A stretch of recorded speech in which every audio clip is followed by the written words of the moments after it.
Iranian ballistic missiles strikes focus on key Israeli military sites such as Nevatim Air Base near Beersheba and Tel Nof Air Base, both of which house the billion-dollar Israeli F-35 fighter jets and other high-value assets. Additional targets included the Hatzerim Air Base in the Negev Desert and the Mossad headquarters in Tel Aviv.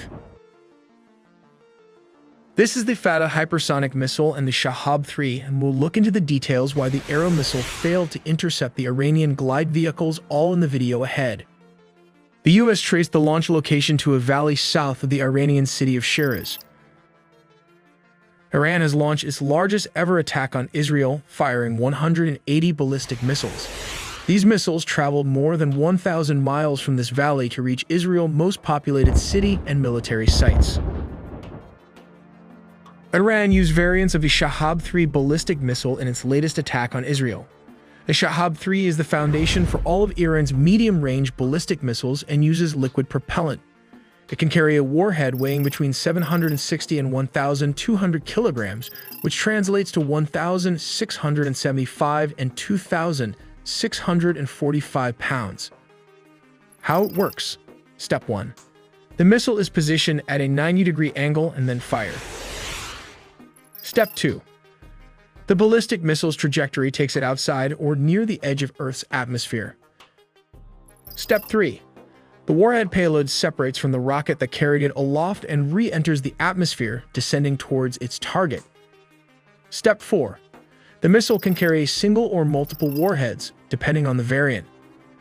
The warhead separates from the single-stage rocket after it has traveled about more than half the distance to its target. The most prolific Scud variants had a circular error probable of 300 to 450 meters. This means that 50% of the missiles fired at a target would land within a circle of that diameter. This is the Fatah 2, the successor to the Fatah 1. It was used for the first time and is one of Iran's advanced missile systems. This missile is equipped with a hypersonic glide vehicle. Inside it is the warhead, which detaches and allows the missile to maneuver and glide at speeds between Mach 5 and 10. The missile has a range of around 1,500 kilometers, only slightly more than its predecessor, the Fatah 1. What sets it apart from other ballistic missiles is its ability to accelerate outside the Earth's atmosphere, while its aerodynamic control surfaces enable steering to evade the famous Arrow missile's defense system made by Israel. But first, let's look at what is a hypersonic missile. Hypersonic missiles are a challenging technology to master because they are so fast that if the US launched a Scramjet missile, it could reach China in just 18 minutes, traveling at speeds of Mach 5 and above. These Scramjet engines collect oxygen from the atmosphere as they travel, mixing it with hydrogen fuel to create the combustion needed for hypersonic flight. Meanwhile, glide hypersonic vehicles like the Chinese Dongfeng 17 became the first to integrate into production with conventional and nuclear warheads. They are also designed to target US aircraft carriers, as they can change their trajectory mid-flight. This US Arrow AGM hypersonic weapon is a missile within a missile which pops out its cover and uses only the glide vehicle kinetic energy as a weapon, and not to forget the Russian hypersonic missile like the Kinzhal. To qualify as a hypersonic missile, it must possess 3 key attributes: speed, maneuverability, and accuracy. Let's look at speed. As we all know, Mach 1 represents the speed of sound, which serves as our benchmark. To better understand this, let's make a few comparisons. Commercial airliners, for example, fly subsonically, just below Mach 1. In contrast, modern fighter jets can travel supersonically, reaching speeds of Mach 2 or 3. When we refer to hypersonic speeds, we're talking about anything Mach 5 and above. Space shuttles are an example of vehicles that travel hypersonically, often reaching speeds between Mach 20 and 24. But these can travel only for short distances at this speed. To sum it up, a hypersonic missile should cross Mach 25, which is around 19,000 miles per hour. But wait, that's not it. Hypersonic missiles should also have the capability of covering vast distances, such as from New York to Russia or from China to Texas and vice versa. Before we looked into how Fatah missiles managed to penetrate Israeli air defense, we have to understand how Arrow 3 missile works. The Arrow missile defense system consists of 3 basic parts: the missile launcher unit, the Green Pine radar antenna, and the Arrow missile. The missile launcher unit is composed of 6 erector launcher tubes housing ready-to-fire missiles. Positioned at the rear of a two-axle trailer, each launcher, when fully loaded with 6 launch tubes carrying ready-to-fire missiles, weighs 35 tons. The Green Pine radar serves as the warning and fire control radar for the Arrow 3 anti-ballistic air defense missile system. It plays a crucial role in target detection and guidance. The Arrow operates as a 2-stage missile. Let's look inside this engineering technology. This is the solid propellant booster and sustainer rocket motors. At the rocket's peak sits the ignition chamber, triggering the combustion of the solid propellant when activated. This propellant isn't just any substance. It's a meticulously crafted blend of fuel and oxidizer poured into a casing and then cured.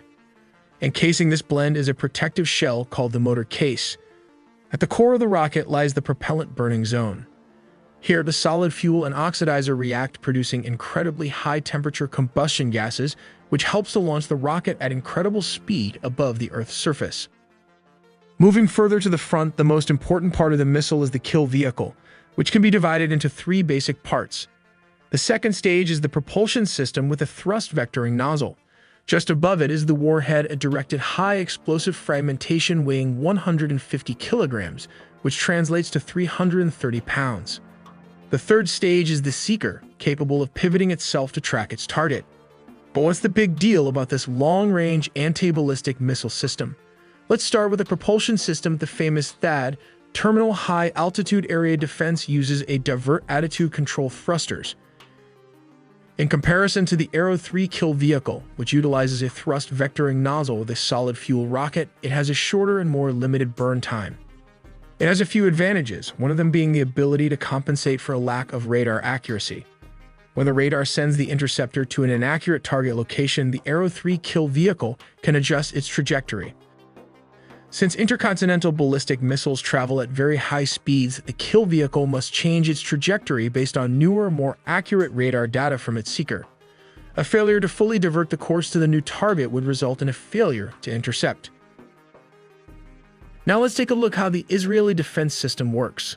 The Israeli defense system consists of 3 tiers. First up is the long-range Arrow missile defense system, which was designed specifically with Iranian missiles in mind. Each of these system rockets costs a few $1,000,000, and they can intercept missiles outside the Earth's atmosphere, resulting in enhanced protection. The second layer of defense is the so-called David Sling system, designed for taking out missiles and drones. Finally, the Iron Dome stops most short-range rocket attacks in Israel. Let's take a look at why the Iron Dome failed to intercept the Iranian ballistic missiles. Apart from discussing the multi-layered missile defense system, the Iron Dome itself has a range of around 40 miles, while the David Sling can intercept ballistic missiles up to a range of 180 miles. The top-tier Arrow anti-ballistic missile systems can target threats up to 1,500 miles away. According to reports, 180 ballistic missiles, which are possibly hypersonic as claimed by the Iranian Revolutionary Guard, were launched. Although the Arrow missile defense system successfully intercepted many missiles before they reached Israel, many still got through. The main problem behind the failure to intercept was after the detachment of the glide vehicle from the launcher. The glide vehicle can change its trajectory multiple times, which confused the Arrow missiles. This maneuver also bypassed the David Sling and finally the Iron Dome system, which is not designed to counter hypersonic missiles like the Fatah II model. As a result, the interceptor missed for targets and the glide vehicle landed on military bases where the $100 million F-35 jets were stationed. Let's examine the cost implications of a single day of missile attacks. Iran expended over $200 million by launching ballistic missiles along with drones, whereas the IDF spent $1 billion to defend itself.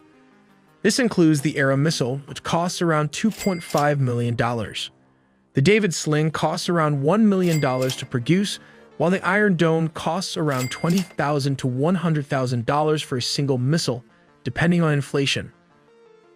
By contrast, Iranian ballistic missiles cost around $200,000 each, and its drones only $20,000 to $50,000 each.